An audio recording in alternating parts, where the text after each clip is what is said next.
guys ng moussaka. Eggplant lasagna. So, slice ko muna to. So, ayan, na-slice ko na yung eggplant. Nilagyan ko siya ng salt para matanggal yung ibang moist niya or yung water niya inside. Babad lang natin sa salt in 10 minutes and then ipa-fry na natin siya. So, ipapat-dry natin to 10 minutes. Then, ipa-fry na natin siya. Lagay tayo ng olive oil. Ipa-fry na natin yung eggplant.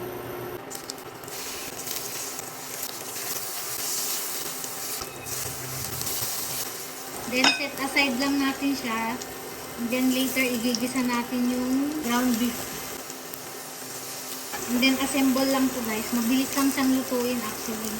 Tapos, i-bake na natin siya. Add lang tayo ulit ng olive oil.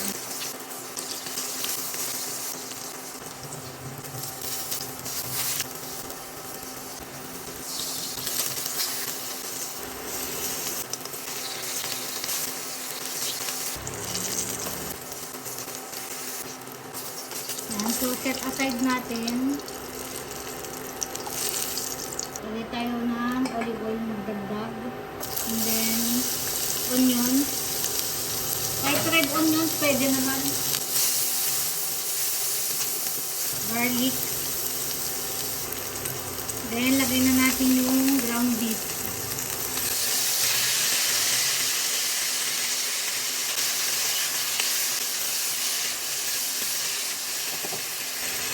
Season with salt and pepper. Pero hindi natin ito i-overcook kasi hindi na siya masarap. So, saglit lang natin siyang gigisa. Salt.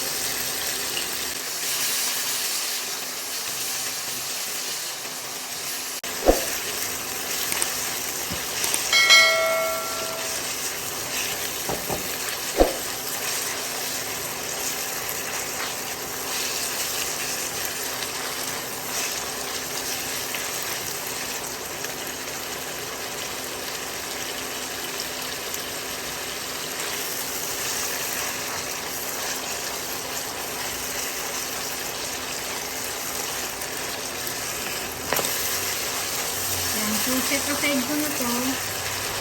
And then, i-assemble na. Para gawin na natin siyang mukhang lasagna. Pero moussaka ang tawag dito. So, ibahin lang natin. Usually, nilalagyan ko to ng cream cheese sa mozzarella.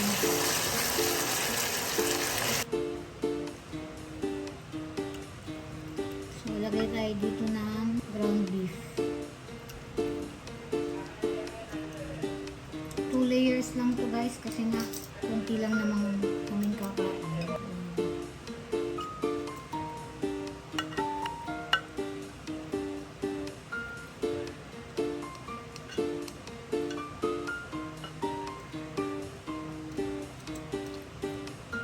Then ground beef ulit.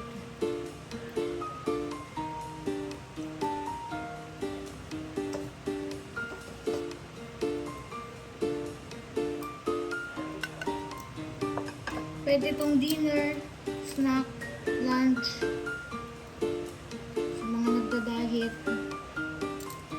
Pwede rin chicken, ground chicken instead na ground beef. Pwede rin pork. Ito, mixture ng egg yolk, cream cheese, and cottage cheese. Tapos lalagyan na din natin siya ng mozzarella. Actually, wala naman talaga yun sa recipe. Pero dahil mahilig kasi ako sa cheese, so naglalagay din ako nito. So, on top natin yung tomatoes.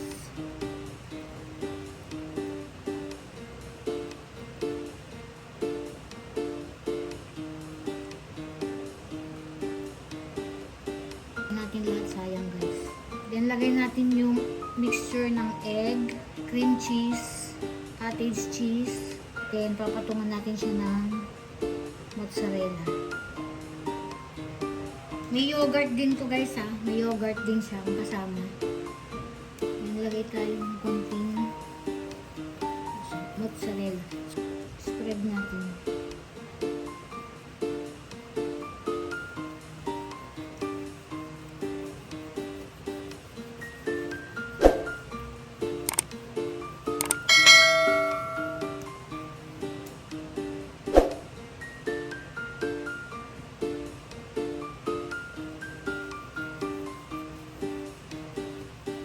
magda-diet kayo, huwag nyo nang lagyan ng mozzarella o kaya cheese. Lagyan na natin ng parsley. Then, i-bake natin siya ng 10 to 15 minutes or until mag-melt yung o mag-brown yung mozzarella. Mga 200 degrees Celsius to. So, bake ko muna guys. So, yan guys. After 15 to 20 minutes, ito na siya. Tikman natin habang mainit-init pa.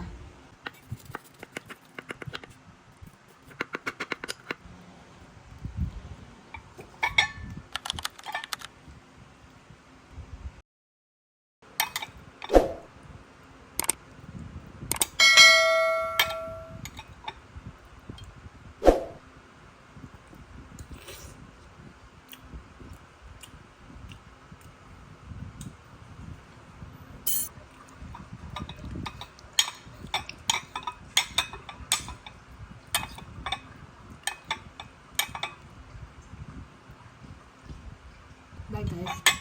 Kain muna.